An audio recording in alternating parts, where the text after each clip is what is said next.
하나님의 말씀은 신약 성경 우리 요한계시록 22장 18절과 19절 말씀을 제가 봉독해 드리겠습니다. 이것은 하나님의 말씀입니다.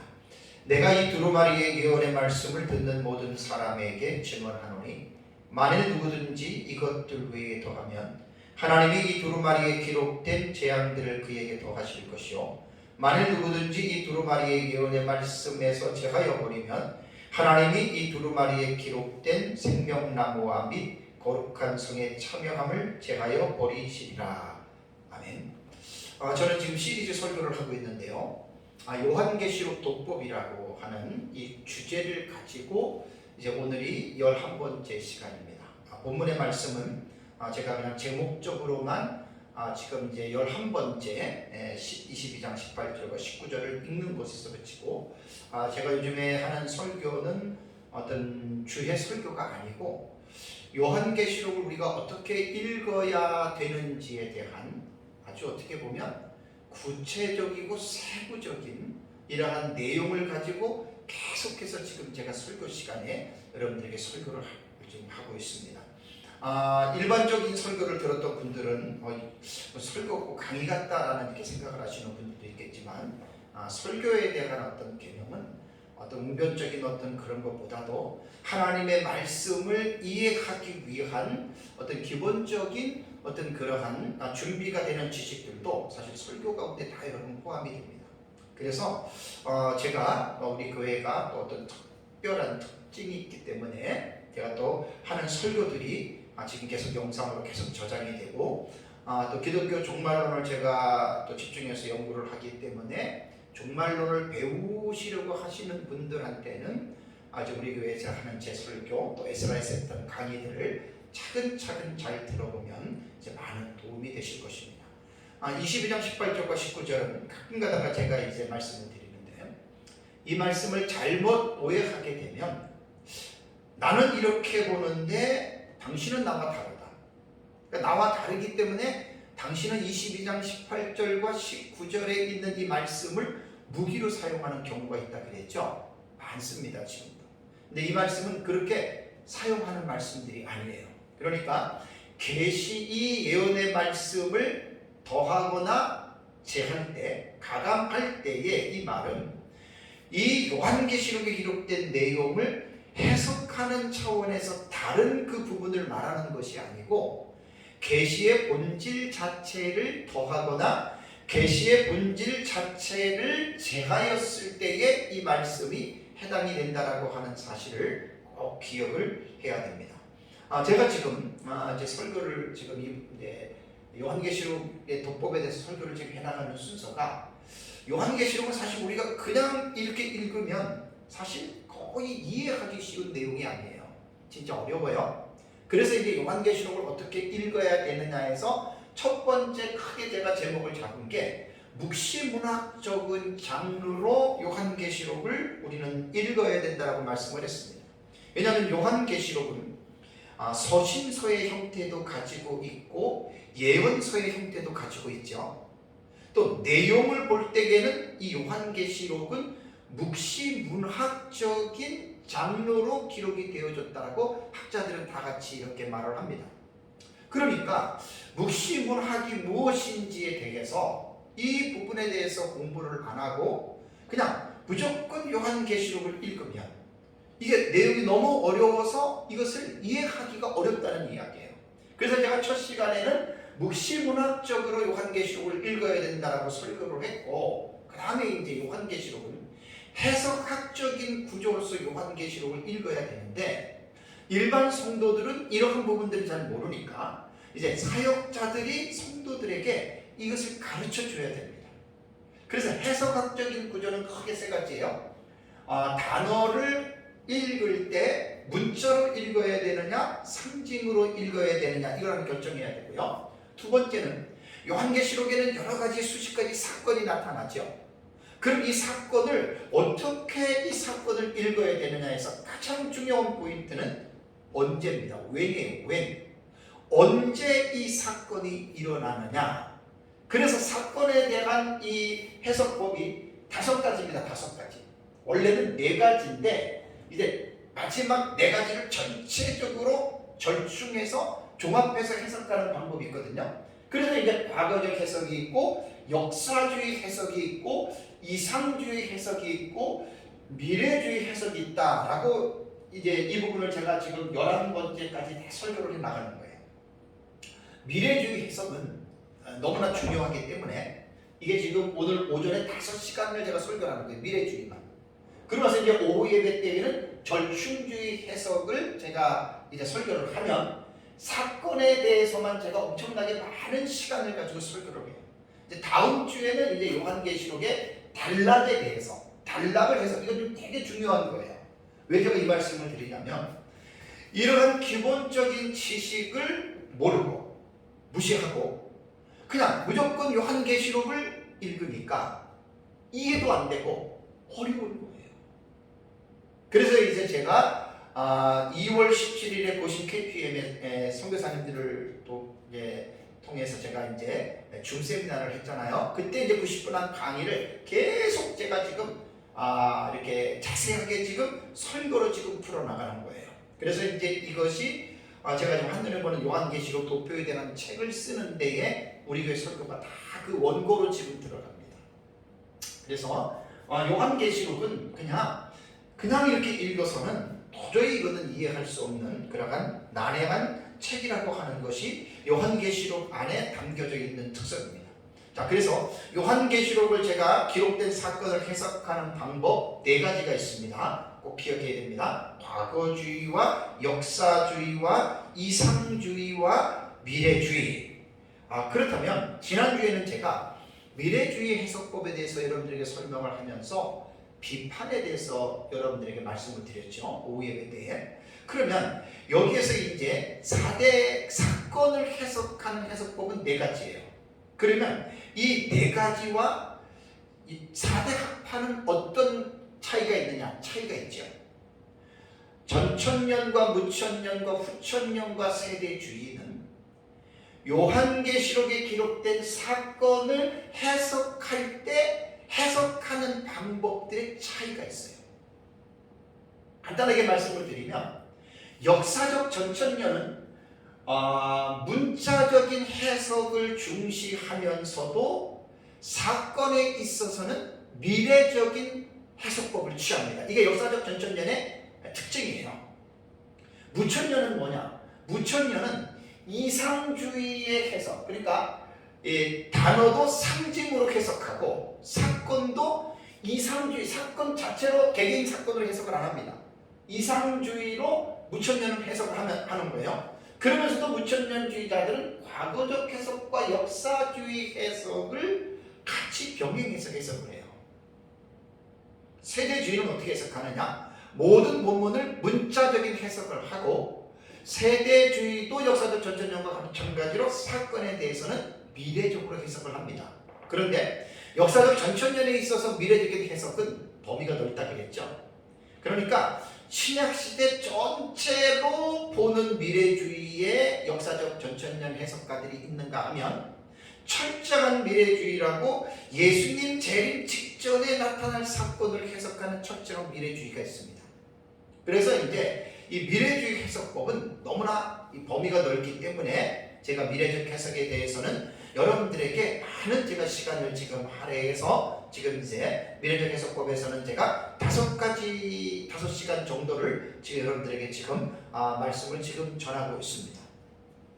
세대주의 같은 경우에는 고전적 세대주의가 있고 이건 19세기에 출현한 거예요. 존 넬슨 다비를 통해서.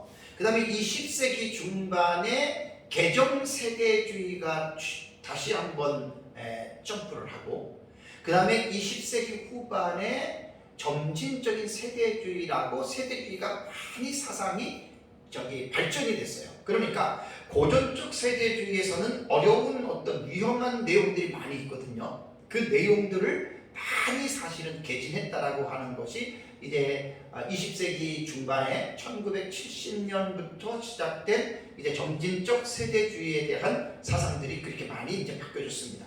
그래서 세대주의를 비판할 때에는 고전적 세대주의를 비판하느냐, 개정 세대주의를 비판하느냐 아니면 점진주의 세대주의를 비판하느냐에 대한 분명한 포인트를 맞추고 비판을 하지 않으면 오늘날에 있는 이 세대주의가 많이 발전이 됐음에도 불구하고 옛날의 그 모습 가지고 그 고정관념을 가지고 사실 이렇게 비판하는 경우들이 종종 있습니다. 이것은 피차가 다 조심을 해야 됩니다. 그래서 이제 미래적인 해석에는 제가 온건한 미래파와 극단적인 미래파가 있다고 그랬잖아요. 이거 제가 만든 게 아니라 그레고리 빌이라든가 그레트 오스번이라든가 전천년 무천년주의 추경 학자들의 그 글에 그들이 그렇게 묘사하고 있는 거예요. 그래서 저는 그들이 개념을 가지고 정의하는 내용도 저도 받아들여서 그렇게 저도 표현을 하고 있는 것이죠. 그래서 온건한 미래주의는 역사적 전천년이고 극단적 미래파는 세대주의로 말을 합니다. 그래서 지난 시간에 제가 이제 이 미래주의에 대한 비판은 과거주의 입장에서도 비판을 해야 되고 역사주의 입장에서도 비판해야 되고 이상주의 입장에서도 비판을 해야 됩니다. 왜냐하면 제가 과거주의와 역사주의와 이상주의와 미래주의에 대한 여러분들에게 설교를 할 때 각각의 그 비판하는 주체가 어떤 주체냐에 대해서 제가 여러분들에게 말씀을 드렸잖아요. 근데 이 미래주의 해석에 대한 이 비판은 그렇게 하려면 시간이 너무 많이 가서 제가 그냥 세 가지에 대한 부분만 지난 오후 시간에 여러분들에게 말씀을 드렸습니다. 그러니까 이건 이구동성으로 하는 말이에요. 첫 번째는 뭐냐면 우리는 미래주의로 해석을 하니까 그렇다면 사도 요한이 살고 있었던 또 사도 요한 당시의 수신자가 7교회였잖아요. 소아시아 7교회. 그 7교회들에게 본문을 전할 때 그럼 전부 다 요한계시록을 미래적으로 해석한다면 그 당시에 살고 있는 사람들에게는 아무런 의미가 없지 않느냐. 사실은 이렇게 공격들을 되게 많이 해요. 미래주의자들 향해서. 그래서 제가 지난주에 변론을 했잖아요. 그게 아니라 요한계시록 자체는 1장과 2장과 3장과 4장과 5장은 사도 요한 당시에 요한이 보았고 요한 당시에 있었던 일이기 때문에 1장과 5장 같은 경우는 그 당시의 교회들에게 맞는 말씀들이에요. 우리가 미래주의 해석을 한다고 해서 1장부터 22장 전체를 미래로 해석하는 게 절대로 아닙니다. 그러니까 남을 비판할 때에는 분명한 확실한 근거와 지식을 가지고 비판을 해야지 어림잡아서 자기 생각을 가지고 비판을 하게 되면 여러분 그 비판에는 문제점이 분명히 있습니다. 그래서 이제 그 요한계시록은 우리는 미래주의적으로 봐도 1장에서 5장까지는 그 당시 교회들이 읽고 이해할 수 있는 내용이고 6장 이후부터 22장까지가 이제 그것이 미래에 일어나는 예수님 재림 직전으로 본다고 말씀을 드렸습니다. 두 번째는 미래적 해석법을 따르는 사람들은 현실을 무시하고 현실의 삶을 등한히 여긴다는 이런 비판을 합니다. 제가 무조건 틀리다라고 하진 않았습니다. 사실은 이러한 그 공격을 많이 받아요. 그런데 지난주에도 말씀을 드렸지만 미래주의가 다 하나만이 아니에요. 참 가슴 아픈 게 사이비 이단 시한부 종말론자들도 다 요한계시록은 미래적 해석법을 그들이 합니다. 그런데 미래적 해석법이라고 딱 정해져 있느냐? 그렇지 않습니다. 그냥 미래적으로 본다라고 하는 기준을 있지만 그 기준을 세워놓고 요한계시록을 해석하는 건 사람마다 다 달라요.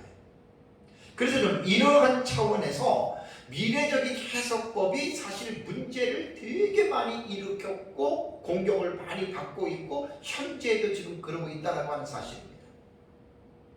그래서 사실은 사이비단 종말론자들과 시한부 종말론자들은 현실의 삶을 그들은 무시하고 등한시합니다. 왜? 장차 나타날 일에 대한 예수님의 재림이나 대환란이라던가 어떤 이러한 부분들에 대해서 지나치게 관심을 갖다 보니까 현실을 그들은 무시할 수밖에 없는 거예요.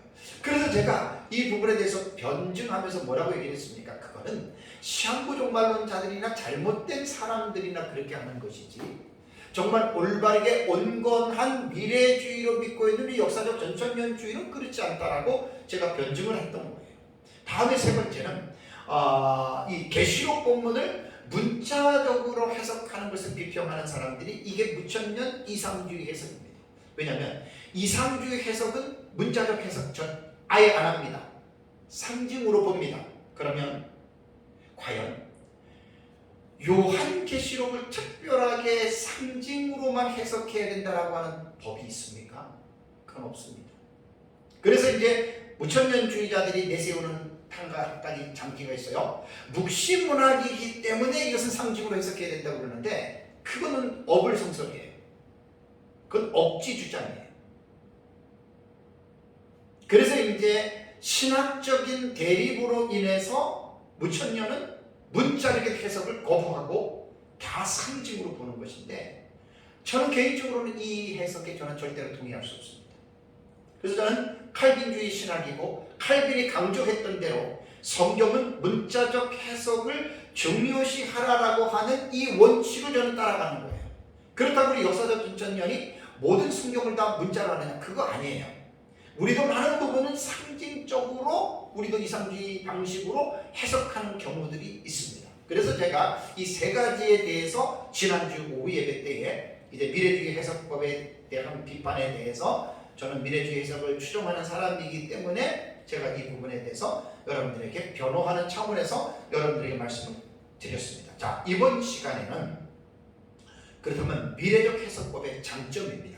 지난주에는 오후 예배 때 제가 비판에 대해서 얘기를 했는데 자, 미래적 해석법의 좋은 점은 무엇인가? 과연 무엇이 좋길래 이러한 미래주의 해석법을 따르는가? 여기서 대해서 제가 자신있게 좀 말씀을 드릴 수가 있습니다.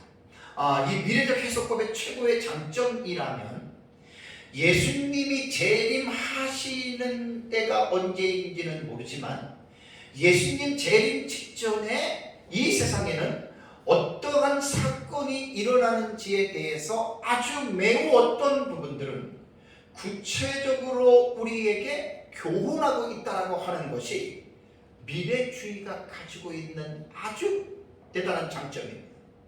자, 우리가 예수님의 재림이 어떻게 생각하죠? 예수님의 재림은요, 이 세상 역사의 마지막 하이라이트입니다. 그래서 예수님의 재림에는 두 가지의 양극단적인 사건이 일어난다고 말씀을 드렸어요. 믿는 자들에게는 구원이요, 믿지 아니하는 자들에게는 심판입니다. 그러면 예수님이 언제 재림하실까?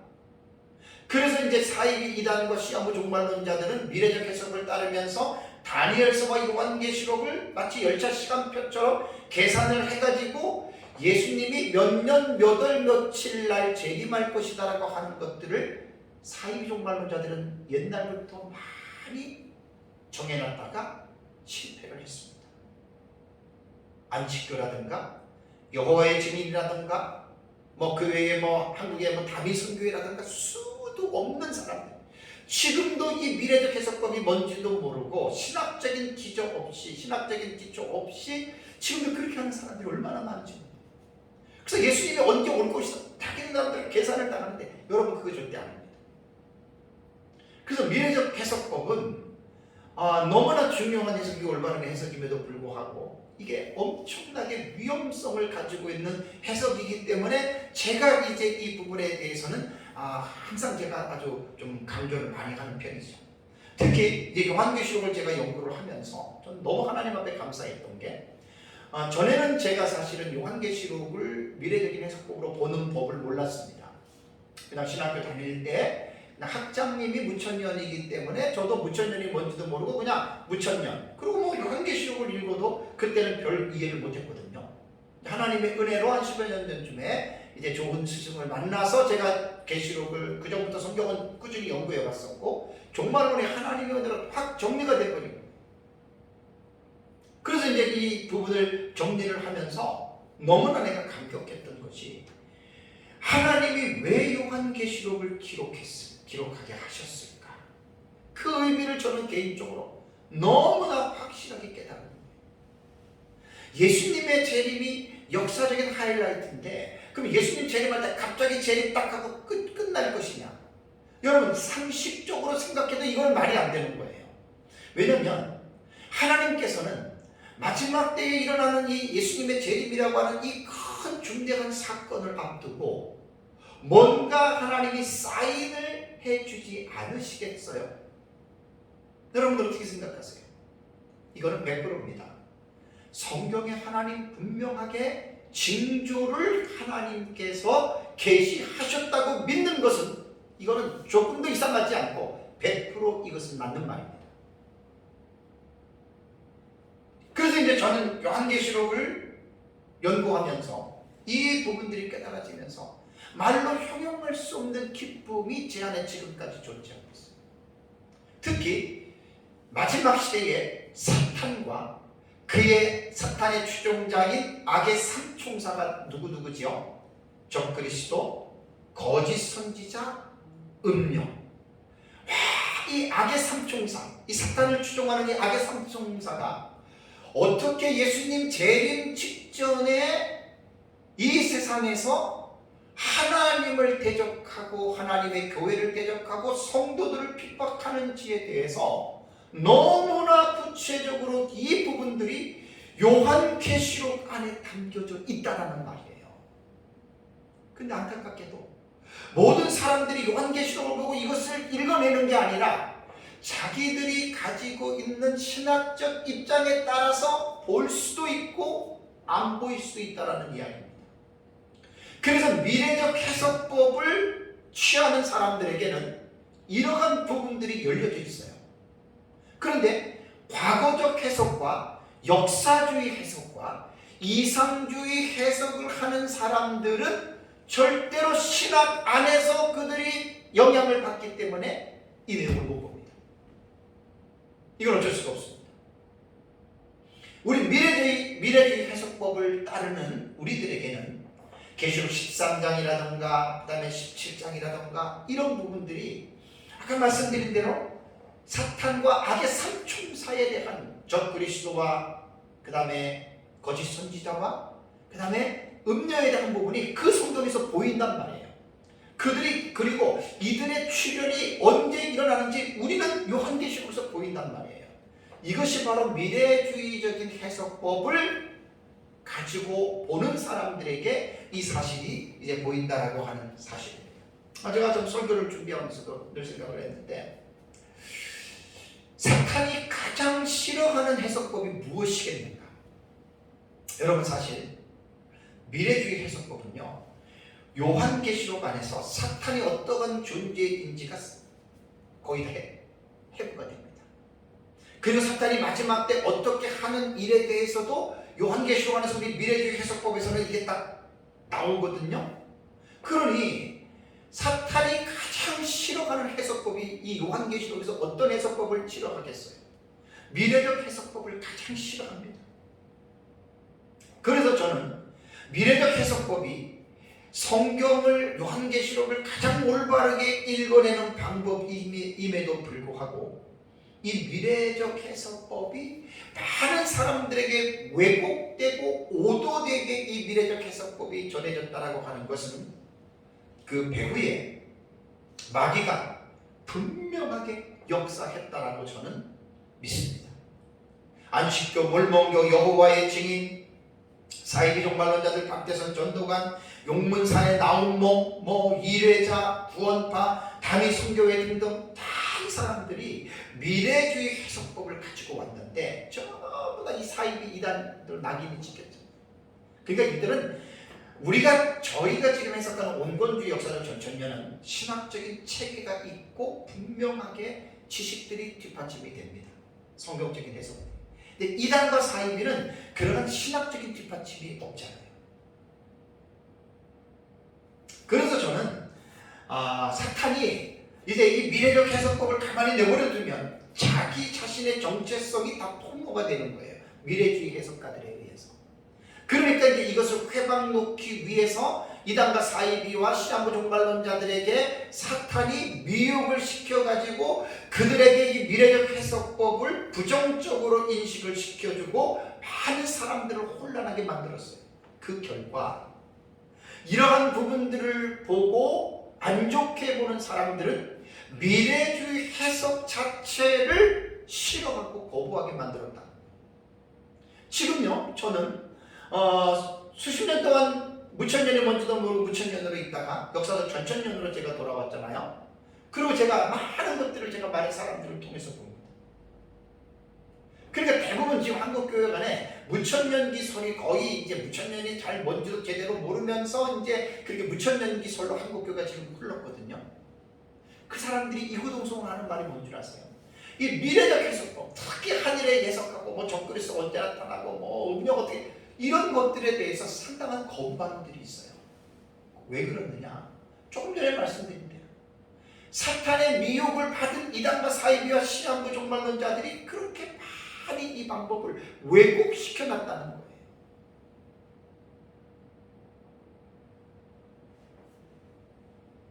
이러한 것 때문에 지금 미래적 해석법이 배우기도 전에 어떤 사람들은 아예 이제 안 배우려고 하는 사람들도 사실 꽤 있습니다.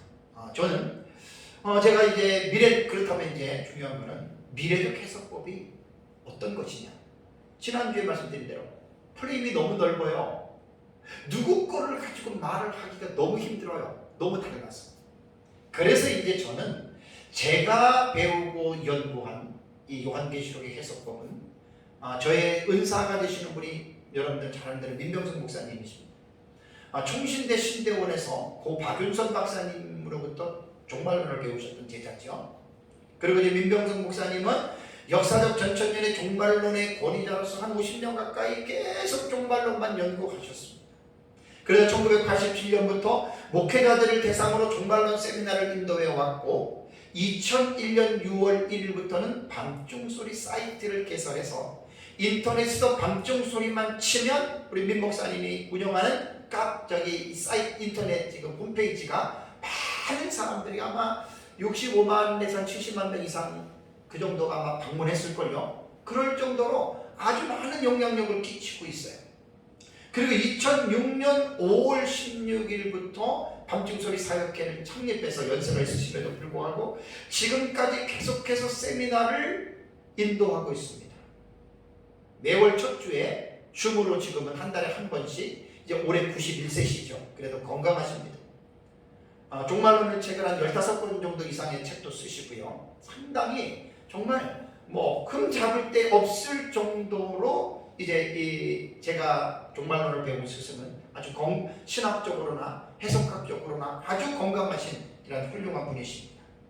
그래서 민병성 목사님이 이 종말론을 연구한 것을 제가 이제 연구를 하면서 쭉 발자취를 따라 보니까 초대교부 이레네우스고 히폴리투스가 해석했던 구약성경 다니엘서 70일의 계시에서 한 일회를 요한계시록과 연계시켜서 그 해석한 그 방식을 계승하신 분이 바로 민병성 목사님이세요. 제가 이걸 보고 너무너무 놀랐어요.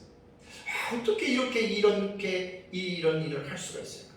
역사적 전천년이 너무나 폭이 넓어서 뭐 세대들이랑 막 섞여가지고 막 위험한 것들이 많이 공존하고 있거든요. 그럼에도 불구하고 어떻게 그 연세에 옛날에는 뭐 그런 책도 별로 보기가 힘들었을 텐데 그렇게 한 일회의 이 초대교부의 해석법을 가지고 아주 건전한 세대주의는 그 해석법을 가지고 해석을 했는데 엄청나게 위험하게 해석을 했잖아요. 그래서 세대주의가 지금도 지탄을 받고 있는 거예요. 근데 거기에 비해서 우리 민병성 목사님은 아주 정말 하나님의 나는 특별한 은혜라고 생각합니다.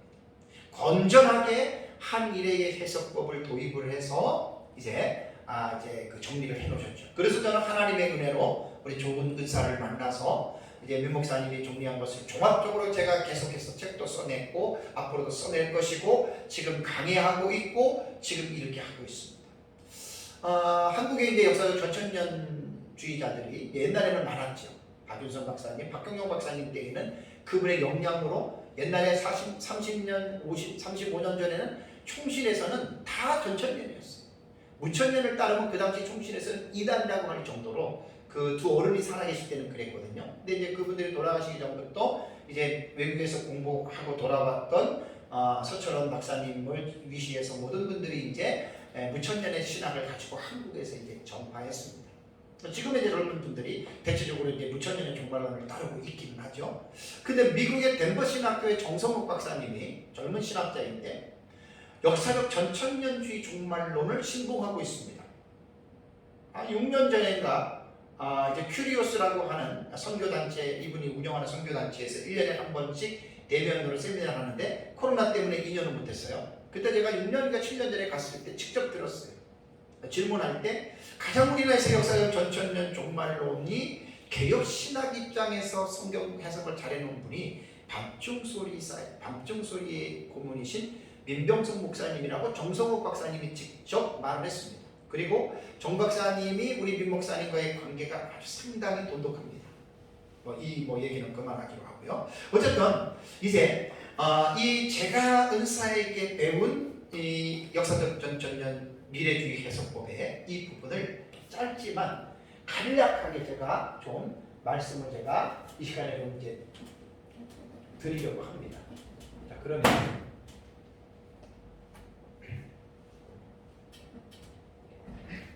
조금 지워지지가 않아서 안 지워져.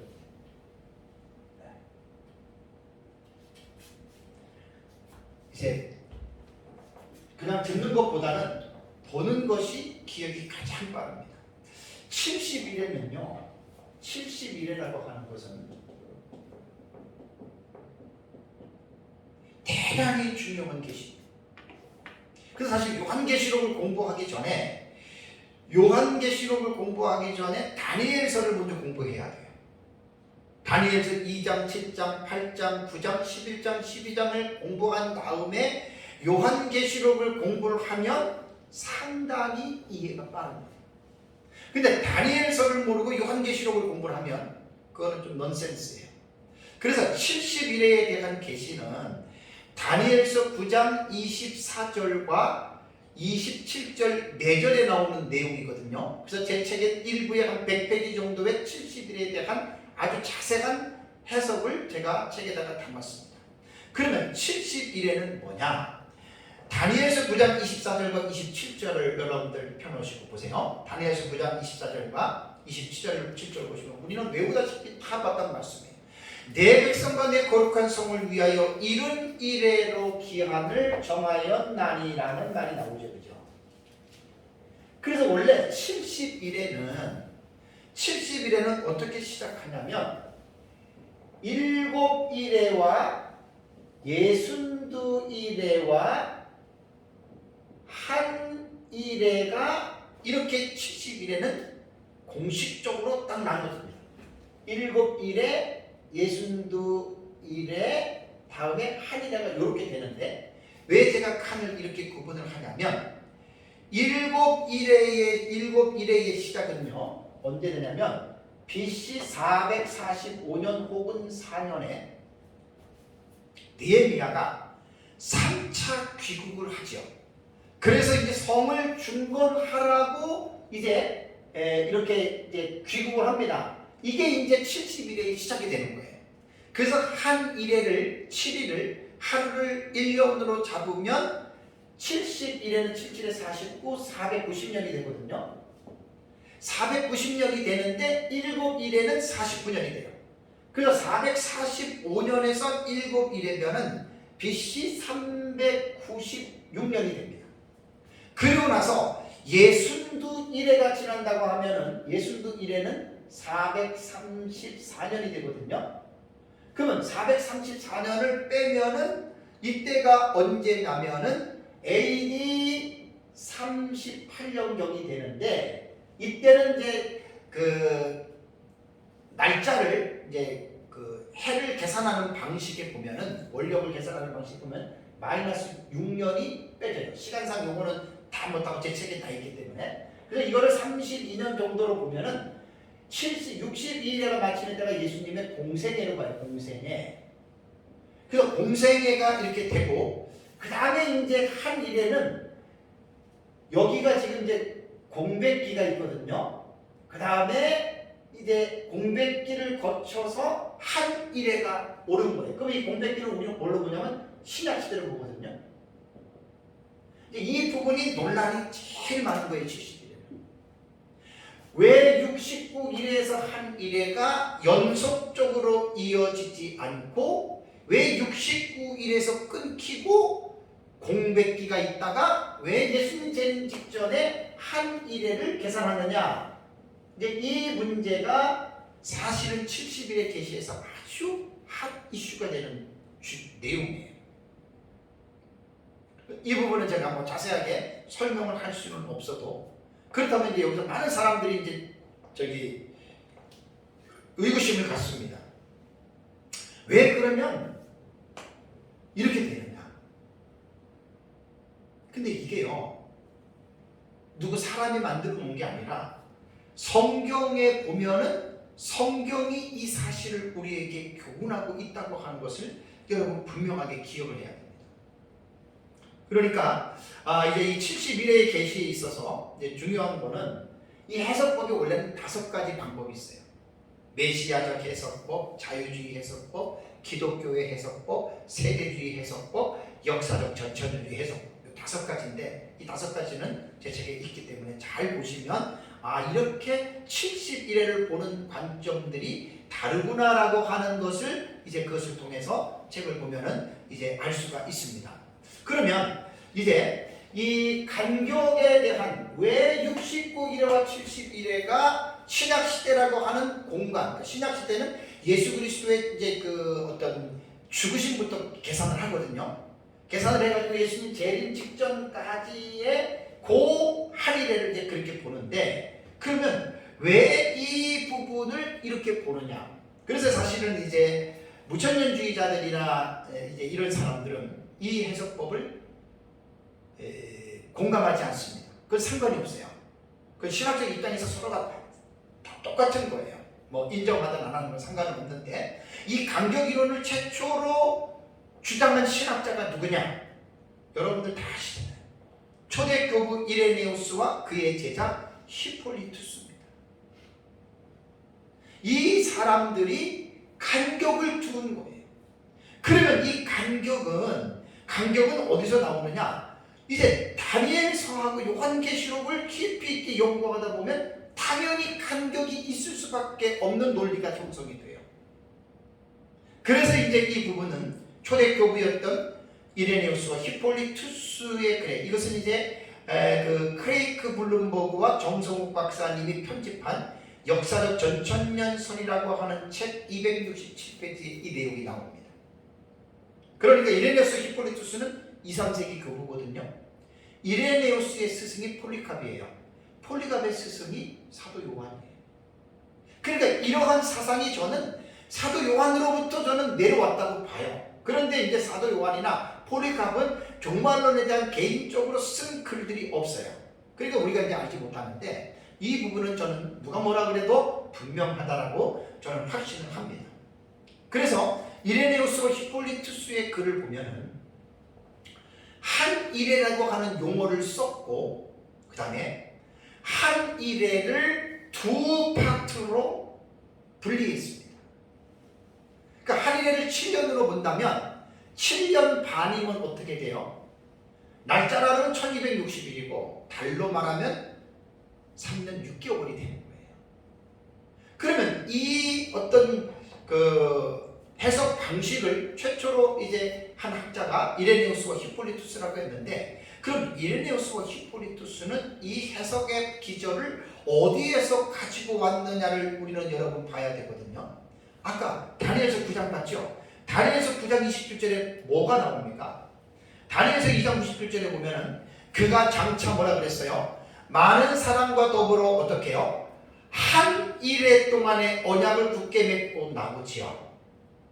그러니까 다니엘서 9장의 71회를 잘 해석을 하면 이 한 일회가 대한 용어가 각인이 되는 거예요. 한 일회는 7년으로 봐야 돼요.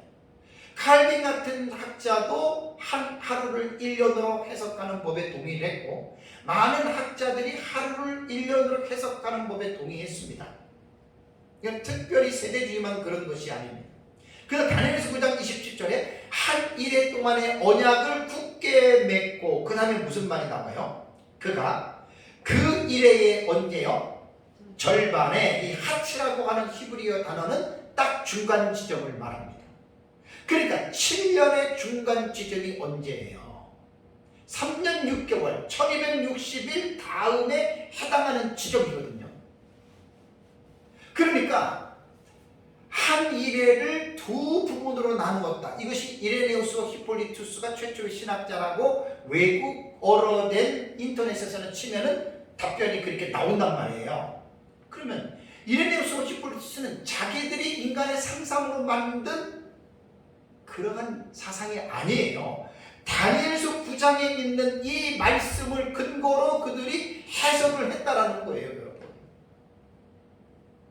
그래서 한일의 해석법에 대해서 부정적인 생각을 갖고 있는 분들은 성경을 보고서 말을 하면 절대로 부정적인 인식을 가질 필요가 없어요. 왜? 한 일의 절반, 하치라고 하는 이 단어는 분명히 성경에 나오는 용어거든요.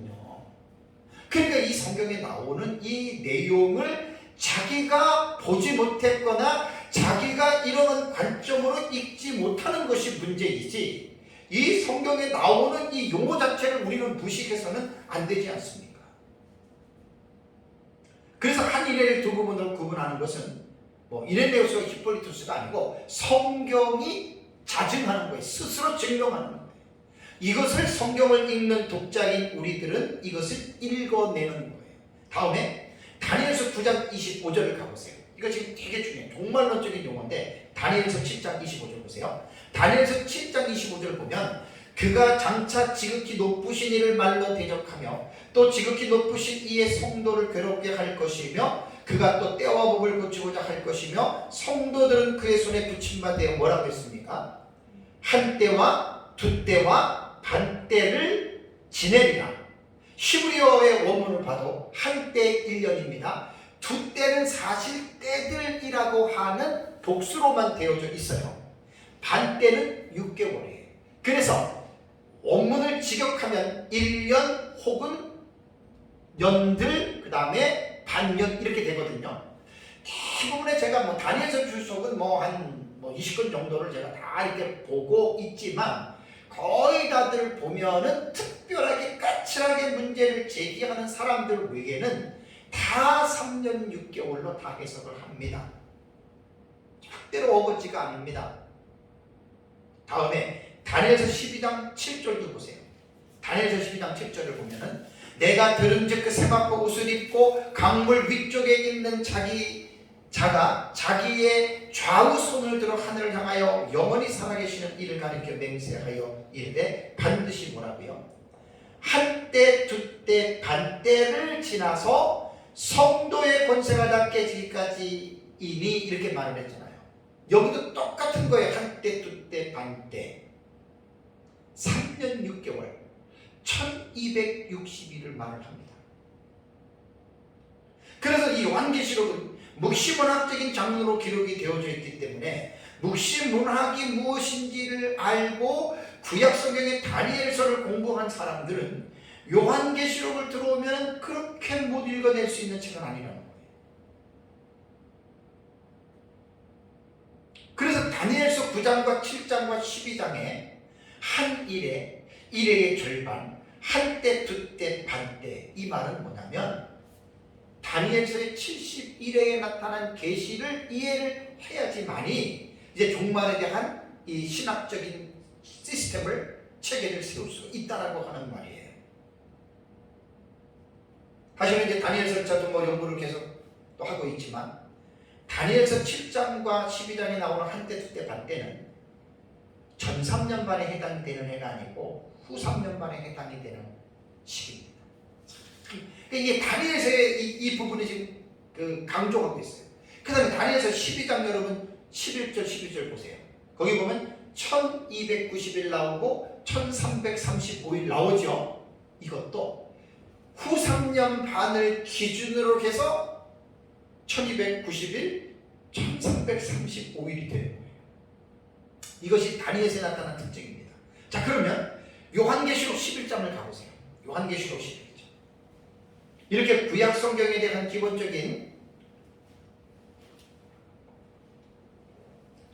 이해를 가지고 신약 성경을 가면 아하라고 하는 감탄이 나올 겁니다. 계시록 11장 2절을 한번 보세요. 성전 바깥 마당은 측량하지 말고 그냥 두라. 이것은 이방인에게 주었음 즉 그들이 어떻게 해요? 거룩한 성을 얼마 동안? 42달 동안 짓밟으리라. 계시록에서 42달이라고 하는 기간이 나와요. 이것이 한 일회의 절반이거든요. 그러면 계시록 11장 2절에서는 전반부가 아니라 후반부에 해당이 됩니다. 저는 이제 연구를 했기 때문에 이것이 딱 정리가 되어 있잖아요. 다음에 11장 3절을 보세요. 11장 2절은 42달은 후 3년 만에 해당된다 그랬어요. 자, 11장 3절에는 내가 나의 두 증인에게 권세를 주리니 그들이 굵은 베옷을 입고 어떻게 해요? 1260일을 예언하리라. 1260일도 일수로 계산한 것이고 연수로 계산하면 3년 6개월이거든요. 11장 3절에서는 한 일회의 전반부에 해당하는 전 3년 반에 해당이 되는 용어입니다. 다음에 12장 6절을 보세요. 12장 6절을 보면 그 여자가 광야로 도망하며 거기서 어떻게 해요? 1260일 동안 그를 양육하기 위하여 그랬죠. 이것도 한 일회의 절반이 해당이 되는데 1260일은 12장 6절에서는 후 3년 반에 해당이 되는 기간입니다. 다음에 12장 14절 그 여자가 큰 독수리의 두 날개를 받아 광야 자기 곳으로 날아가 거기서 그 뱀의 낯을 피하여 어떻게 해요? 한 때와 두 때와 반 때를 양육받음에 여기 한 때, 두 때 이것도 헬라어의 단어를 보면 1년과 그 다음에 연들 복수입니다. 2년 아닙니다. 그 다음에 반 때는 6개월입니다. 그래서 이제 우리는 다니엘서와 요한계시록의 계시가 일맥상통하는 이 흐름이 있거든요. 같은 용어란 말이에요. 지금 이게. 그래서 한때와 두때와 반때는 1년, 그 다음에 연들 6개월, 연들 속에는 2년도 들어가요. 2년.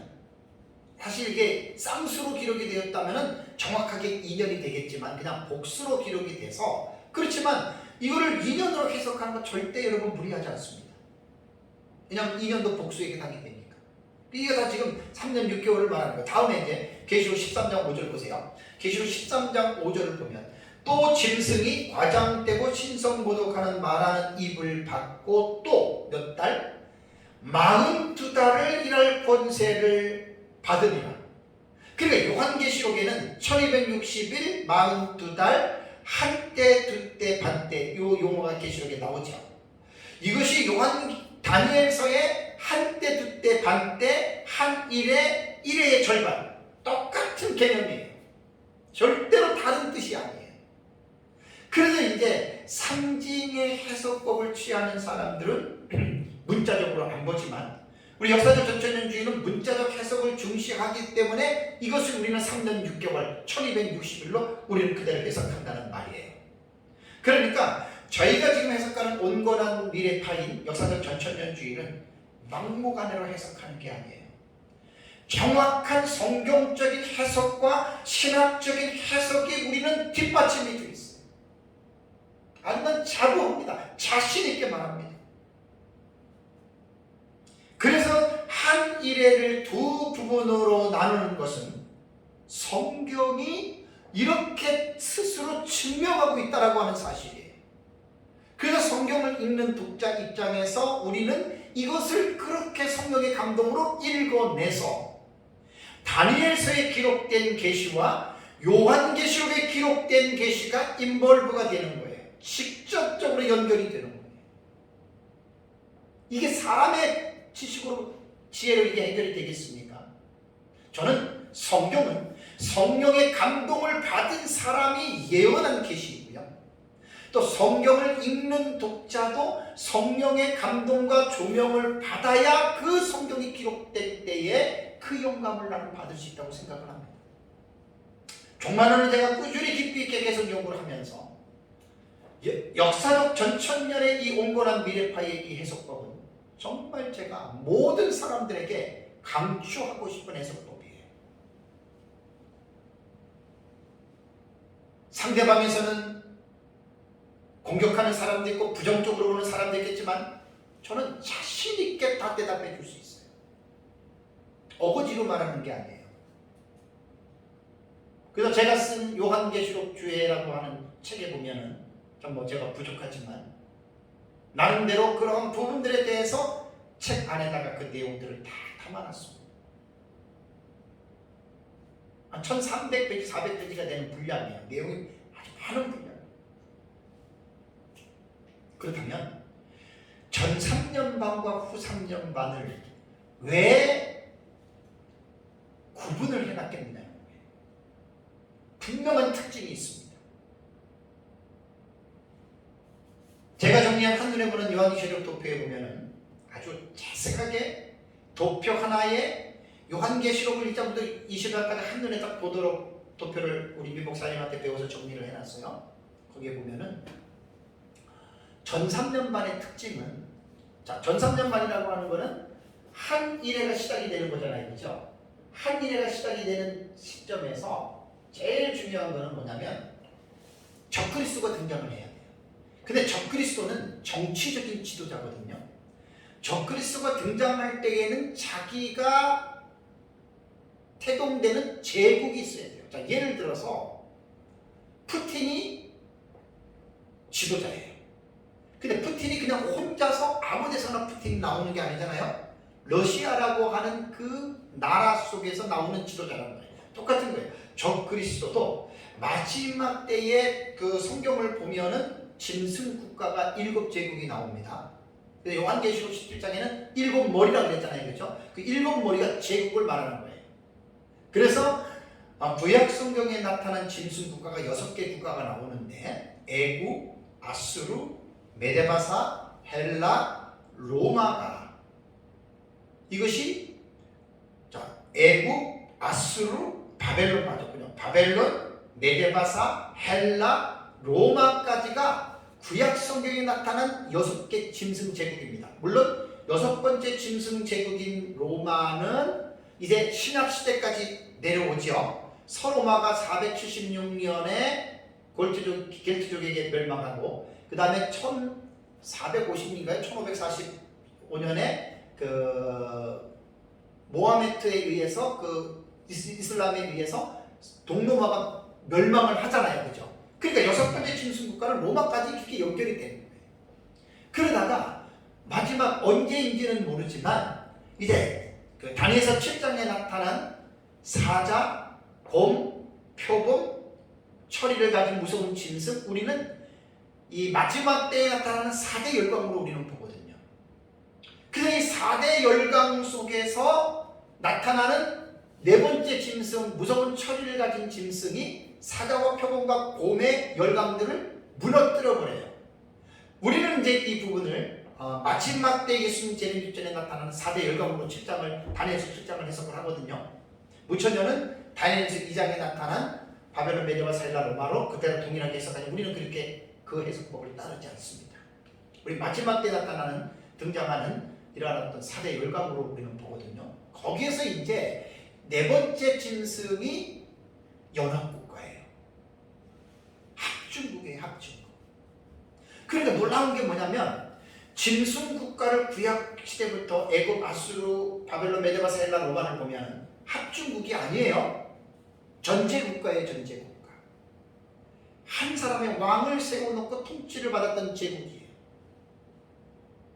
근데 네 번째 짐승 국가, 7번째 나타나는 이 짐승 국가는 어떤 제국이 그 세계 패권을 잡냐면 연합 국가의 형태를 가진 합중국이 제패를 하는데 10명의 왕이 통치하는 나라입니다. 그런데 이제 놀라운 게 뭐냐면 거기에서 다니엘서 7장을 보면 작은 뿔이 나와요. 작은 뿔이 나서 10뿔 중에 3뿔을 뽑아요. 결국 작은 뿔이 10왕을 지배하는 전제주의 국가로 다시 회귀됩니다.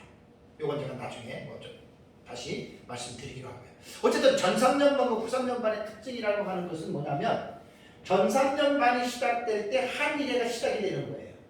그러면 7번째 제국이 등장을 하고 7번째 제국을 통치하는 적그리스도가 역사 세계에서 등장을 하는 거죠. 그러면서 이제 1의 절반을 딱 그려놔야 돼요. 그래서 이게 전삼년반이고 이게 후삼년반이잖아요. 전삼년반의 특징은 뭐냐면 요한계시록을 연구를 하면 가장 중요한 게 뭐냐면 전삼년반에는 예수님의 재림 직전이 이제 얼마 안 남았잖아요. 재림이 한 일에 남았잖아요. 그러면 마지막 때 하나님이 무슨 일을 하시냐면 구원받은 성도들이죠. 교회 성도들이 마지막 때에 영적으로 잠을 자고 있는 그런 상태에 빠집니다. 그것은 제 말이 아니라 예수님이 인자가 올 때에는 노아의 때와 같고 롯의 때와 같다 그랬죠. 사람들이 먹고 마시고 사고 팔고 집 짓고 장가가고 그러면서 사람들이 이 세상에서 하나님의 자녀들이 세속화의 물결에 빠지는 거예요. 이거는 어쩔 수가 없어요. 그래서 예수님이 인자가 올 때에 믿음을 보겠느냐라는 말씀도 예수님이 하셨죠. 그러니까 마지막 때에는 이런 일이 일어나요. 열처녀 비유에 보면은 10명의 처녀들이 신랑을 맞으러 나갔다가 신랑이 더디오니 어떻게 해요? 열처녀가 다 함께 졸며 다 함께 잔다는 말이 마지막 때 예수님의 재림 직전에 신부가 되는 이 지상에 있는 교회의 영적인 상황들을 성경이 우리에게 교훈해주고 있다고 하는 걸 여러분들은 꼭 기억해야 됩니다. 그래서 마지막 때는 예수님 재림이 얼마 안 남았기 때문에 하나님께서는 마지막 시대의 사명자들인 두중인들의 사역자들을 통해서 잠자고 있는 하나님의 자녀들을 깨우는 거예요. 전 3년 반에는 이 사역이 가장 중요한 사역입니다. 제가 요한계시록을 배우면서 요한계시록 안에는 이 계시가 교회의 성도들을 향해서 주는 계시가 있고 세상을 향해서 하시는 말씀이 있어요. 그것들을 요한계시록 안에서 잘 구분을 해야 됩니다. 근데 교회를 향해서 하나님께서 이 경고하시는 음성 중에 가장 중요한 게 뭐냐면 두중인이 마지막 시대 사역자라 그랬잖아요. 그들을 통해서 영적으로 잠자고 있는 하나님의 자녀들을 깨우는 거예요. 그것이 계시록 10장을 보면은 영원한 복음을 다시 예언하는 것으로 나왔어요. 14장. 다시 예언하리라고 하는 말은 새로운 어떤 복음을 그 14장에는 영원한 복음이라고 했거든요. 영원한 복음. 아이오니오스 유한계리온 영원한 복음이거든요. 근데 영원한 복음이라고 해서 무슨 새로운 신종의 복음을 말하는 게 아니에요. 그게 아닙니다. 깨우는 거예요. 영적으로 잠자고 있는 성도들, 신부들을 깨워서 예수님이 재림이 가까우기 때문에 이제 회개하고 신부 단장에서 예수님 재림하면 부끄러움이 없이 주님을 만나라. 이게 전 3년 만에 나타나는 가장 중요한 특징이에요. 그리고 이제 우리는 요한계시록에서 배웠잖아요. 전 3년반 마지막 5개월 전쯤에 교회를 실현하는 화가 있어요. 그게 첫째 화예요. 그게 황충화거든요. 황충화는 가해자와 피해자에 대한 설정이 분명해야 됩니다. 이것도 얘기하면 또 시간이 어쨌든 넘어갈게요.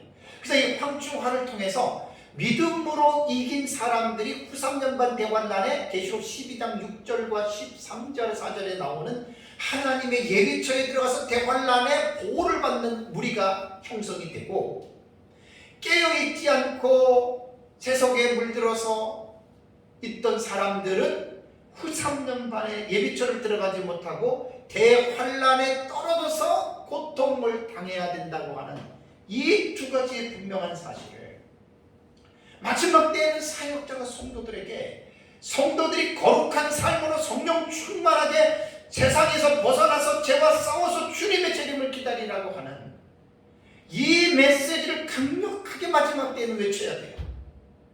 그래서 성도들이 정신을 차리고 근신하여 깨어서 하나님의 말씀과 성령의 충만한 가운데에 그들이 믿음으로 승리해서 대환란에 떨어지지 아니하고 대환란에서 보호받는 예비처를 들어가서 3년 6개월을 그들이 지내야 됩니다.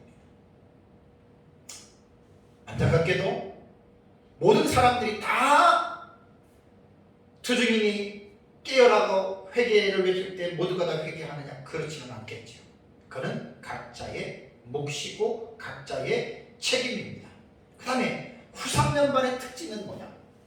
후 3년 반의 특징은요, 성경이 다니엘서도 제가 뭐라고 했어요? 한때 두때 반때있죠.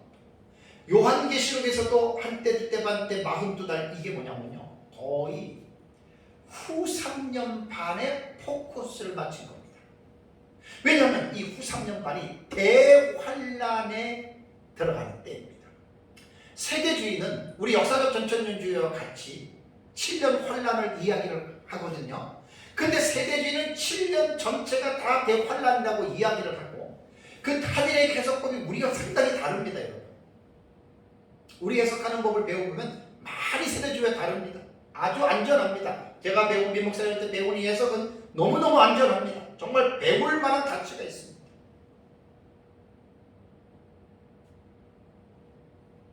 그래서 이 후 3년 반의 특징이 대환란이 일어나는 거예요. 그럼 대환란이라는 게 뭐냐? 무천년주의자들도 다 대환란 인정해요. 예수님 재림전에 환란이 있다. 근데 이게 다니엘서 12장 1절을 보면 다니엘이 뭐라고 얘기했습니까?